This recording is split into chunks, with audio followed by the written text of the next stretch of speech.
It's April 7th, 2024, new moon, total eclipse in Aries will happen tomorrow, 2:21 p.m. in the sign of Aries.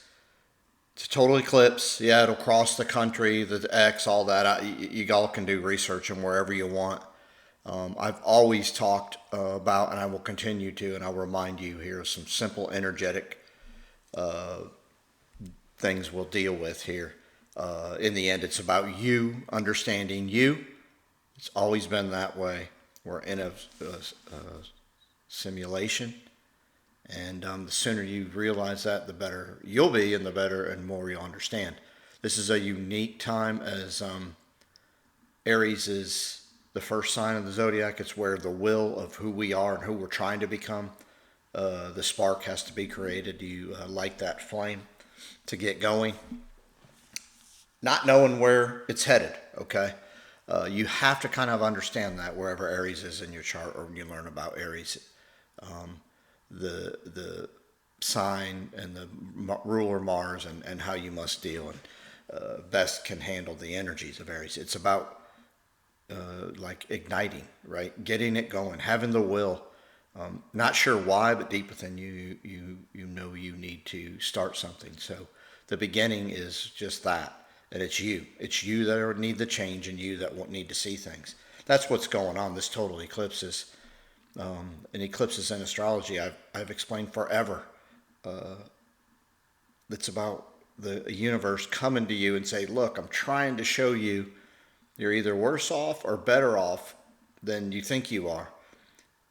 I always say eclipses leave you better than you were found, because they bring to you in a strange way, a unique understanding of where you actually are. Whether you've been trying to hide it yourself, it's been hid from you, from others.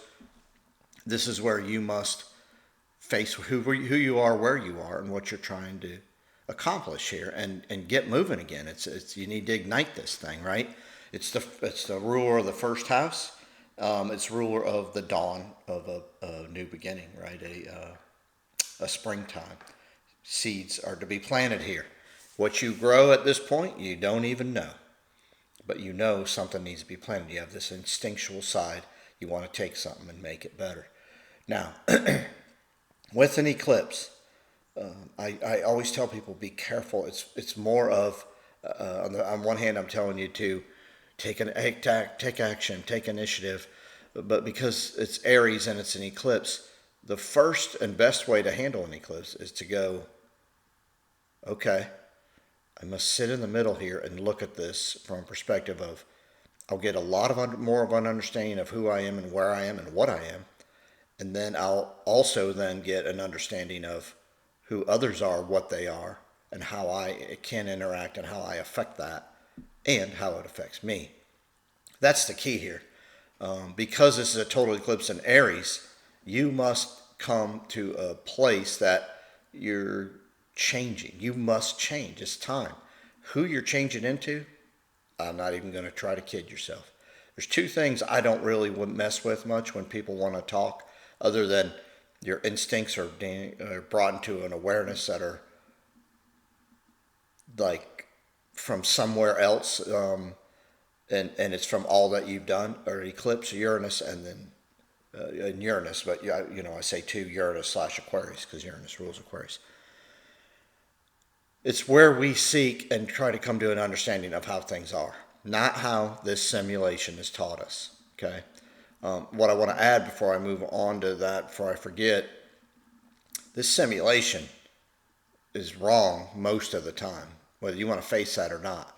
It's usually telling you to look right when it's working on you left, or it's working on the left, okay?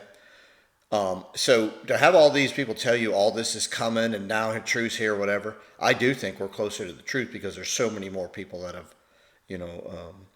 awakened from deep within, and they're, I think, getting a message out. But don't kid yourself. Even more so, there's this simulation's trying to get a message out. So what I would tell you is observe, and don't fall too quickly for anything. I've said that all along. It's about awakening from within. And then see how, when you do things from a different perspective, how people change. I've been dealing with a bunch of people, and they have changed from a perspective of, and this is another thing, and this eclipse is going to help you. Quit trying to deal and handle things that you deem are necessary, but it takes or needs the needs of somebody else doing something as well to get it fixed. When you see, you may see something from somebody or some energy or whatever, and you try to change, and if that energy itself doesn't want to change, you're now wasting your energy. What you got to do is know that at every turn you can change. And that's what this eclipse is trying to get you the awareness of, I think. The Aries Libra eclipses is that it's time for change, but change what you can, which is you. You'll see it affecting others just as the residual, as the ripple effect occurs, right? As you change, your environment will change. But you have to have patience, so you got to get in the middle. Now, Aries is about the individual, about the beginning, right? Dawning of a new day, planting seeds. But Libra, right, is where the South Node is the other side of all this. It's about you having to realize you're part of something. You aren't the only entity here. And so when you do something, what does that do to that outside whatever? Whether it's physical, whether it's emotional, whether it's another soul, whether it's, I don't care. But when you change, how does the things around you that you've allowed in change? Now, everybody's coming to a lot of awareness of their parents, what they actually ended up being if you're a little older, their grandparents, maybe their government as they've grew up with it. And I'm talking people of age. You younger people have already got all this. I think you're so much more advanced. And so we're all realizing that and hopefully putting things into perspective, in that everybody just was working on what they needed to work on. Or maybe they were stagnant. I don't care. Everybody was where they needed to be at the time. And if you can get this and understand this philosophy, you'll be so much better off. But the truth is that what if an eclipses remind us is because it shakes us up, right? It's like an earthquake or a lightning bolt. It shakes us to remind us that what if all is in order and it's out of my control when I try to get and handle and deal things, that I am not the only influence. And I think that's a huge reminder here. Now, because Libra is others, and it's how you deal with others and how you must understand others, sometimes we understand somebody else more than they understand themselves. So, but if they don't want to change and they are where they are, step back, let this eclipse bring the awareness to you and get you to help you realize that they are where they are. It's okay. And then what you'll also see is they're who they've always been. All right. So the last thing about just the eclipse, and I'll bring up the aspects of the planets. It's going to be in the afternoon, 2:21 p.m. Now think about this, just for the day, right? The sun is in its phase of setting, right? Not maybe on the horizon, but it's past noon. It's at 2:21 p.m. in the East Coast time. I'm talking East Coast only. Other places it's rising, and you can go across the planet and see when this eclipse happened to whoever. But it's setting. So we're in the initial phases of what we become as a country, good and bad, where we're headed, good and bad, and where it can go, good and bad. Now, did I say it's going to end? Nope. Did I say it's over? No. It's time for change. Huge change. I don't know where you are. I don't care where you are. I want you to be aware from the perspective of, unless you truly grasp yourself and realize you are where you are because of decisions, events, whatever, energies, and if you don't become total aware of that, you're going to be in big trouble as we move forward. Now, the United States has huge opportunities here. I'm not going to go either way. I'm not going to talk if we're going to be destructive. I'm not going to talk. What I will tell you is the things that aren't and don't work through eclipse cycles, through universal cycles, which are nature, they're not going to last. And you can kind of assess that because they've been being dealt with. Now, I'm going to go to the planets. There's 9 major aspects, and I threw Chiron in here this time because I know a lot of you follow that. And I'm not minimizing it or maximizing it here in any way, shape, or form.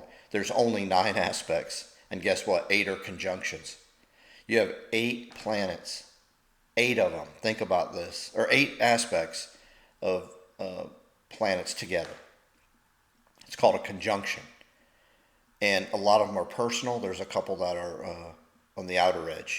Jupiter and Uranus are still conjunct in Taurus, which is the first Earth sign, which is where you must build a base for some type of sustainability on the physical plane. So that's still going on, and that's why I talk to you about the money, talk to you about food, talk to you about just a basic concept of surviving in a physical world. That's continuing. You're finding more truths, and you're seeing a lot of people get back to the simplicity of it all. It kind of takes a lot of this pseudoscience that doesn't truly exist. They just, padded the stats or padded the data to say it did. But the truth is, you plant a seed, you nurture it. If it's in the right environment and you help provide the right environment, the seed should grow. So that's a conjunction. There's a conjunction of Neptune and Venus. Those are both love. It's about love, I think, at this point. Neptune is the higher octave of Venus and love, and so you got all facets of love. I think in the end, love is the ruler of the non-physical. It's the ruler of how the universe makes itself miraculous, and it also expands from probably those 2 perspectives. Now, it can be ease, and it can be alluring. It can be sensual. It could be definitely abundance, but it also could be on the other side of that. You could be, those rose-colored glasses. You could tint them even more to where you only see what you want to see. I don't care what you do here, but what I'm telling you is, yeah, this world looks violent. Yeah, it looks like it's falling apart, and it may turn into total violence, which that is not going to surprise me at all.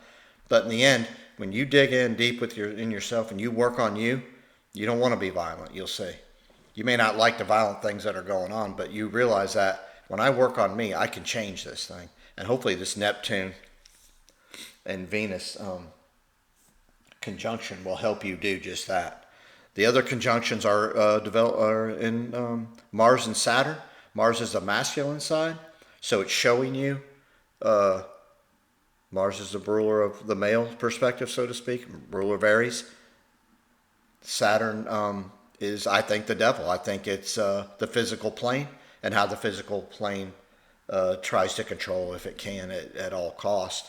And then rule or make you think, or make you, by the discipline or the understanding that you have to follow these rules, you have to this, you have to, and then you succumb and become the slave to something. It's the evil, but when you break through and you understand that and you work on things, because you have to keep that healthy body in a physical form together, so you must learn that there have to be rules. Don't have to be evil. I say Saturn's evil because I think that's where the devil originates from. But it's also can be God, when you realize that this is all just fictitious. You're working on extremes, and that's what we're doing with. So Mars, Saturn, you'll see probably conflict, probably war. You'll see some things that'll be probably kind of piss you off, because Mars is the ruler of Aries, a fire sign, and you don't know where it's going, and you're not sure understanding what's happening. Saturn says you got to know. Mars says now we got to get going. So those two together are probably not a real good combination, because you'll head down the wrong way if you're not careful and you don't stay in the middle. So I caution you there. The rest of the conjunctions about the sun, it's the sun, moon, Mercury, and Chiron. Sun and moon in an eclipse are together. Sun's going to illuminate where you're at, so you can get that one more aspect of the visual side to where it is you want to go. The moon's your past. It's all of your intuition, what you've done. It's your awareness from and your instinctual side of things, and I think that's what provides love in the Neptune-Venus side, the moon. Mercury is our ability to understand, our ability to go, how do I throw logic into how my intuition or my non-physical sides work, my hunches, my feelings, my right. So because that's in there, and then Chiron's in there, wounded healer. I think what we're doing is we're assessing how did we get here. Chiron, how do we get there? And then Mercury's going to help us to maybe put it in a perspective on the physical plane that maybe we can really fix this. Potential's there. We can also destroy it. Remember, it's always both sides. You got to get in the middle and say, which team am I getting on here, right? So Chiron, wounded healer, I always try to equate it to you see the promised land, but there's a river that is raging, and you got to figure out how to cross that river. And so they say it's a bridge to cross, right? So it's you building an understanding of, hey, I'm in troubled times, or I see how I got here. I see how I'm flawed, I'm ill, I'm wounded, and I don't want to be the victim in that anymore. And so how do I cross over into that promised land? Well, when you do figure that out, you do build that bridge and you do get there, here's what happens. You become even stronger because you got the wound to remind you of how you got or were on the troubled side of that raging river. And that gives you even more knowledge, power to when you get to the calm and the beautiful and wonderful side of that raging river, to where you have an understanding of you won't have to go through those wounds or get those wounds again from those perspectives that you lived.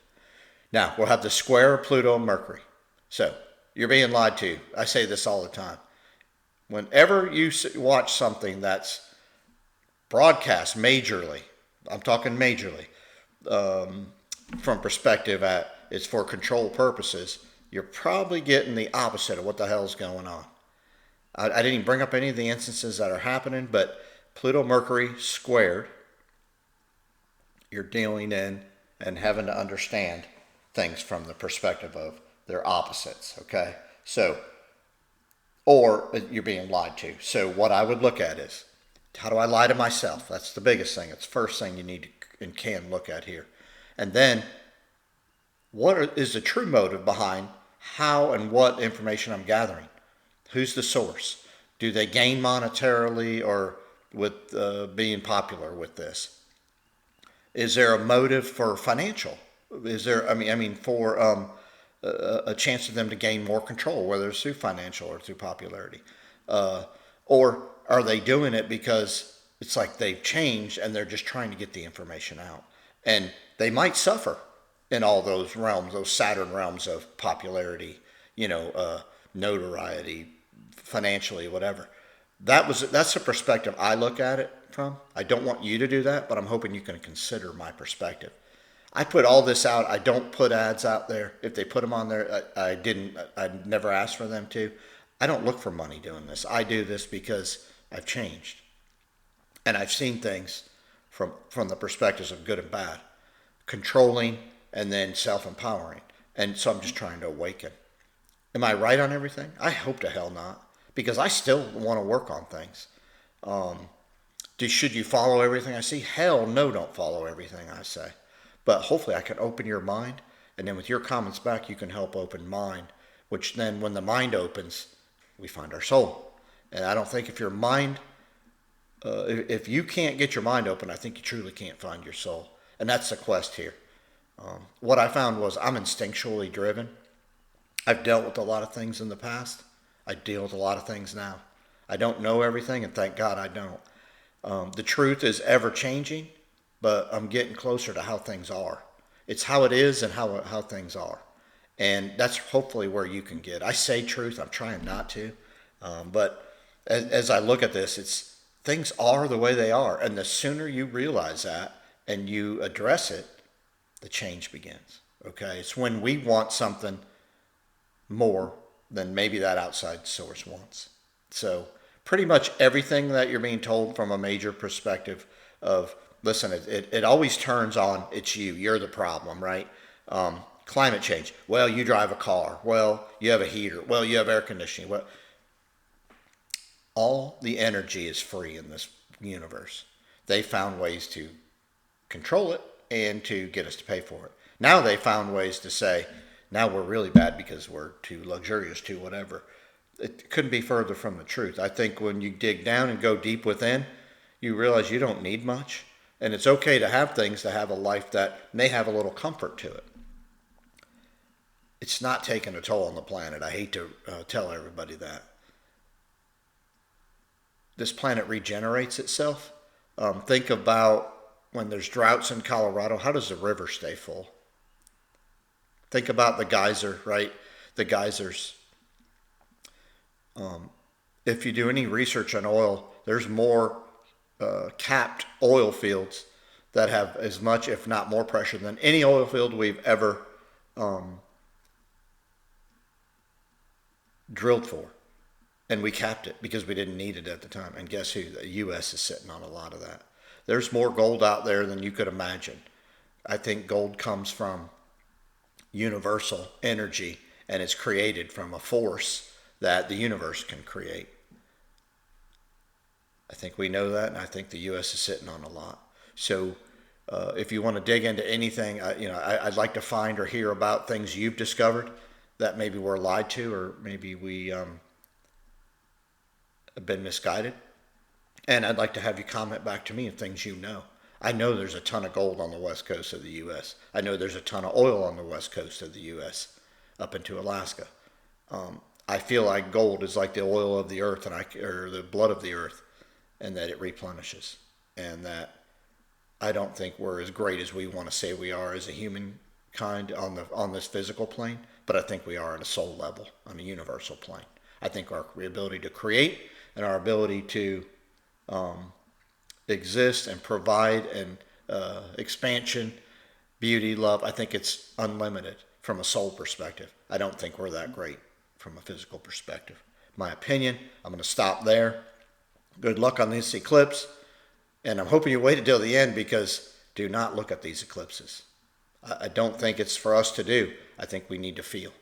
So do what you want, but I know in the U.S., across a big part of the country, it'll be highly visible if it's not cloudy. I would encourage you to stay out of it. I would feel what's going on. Good luck, and thank you to all those that have watched, and I'm grateful. So good luck.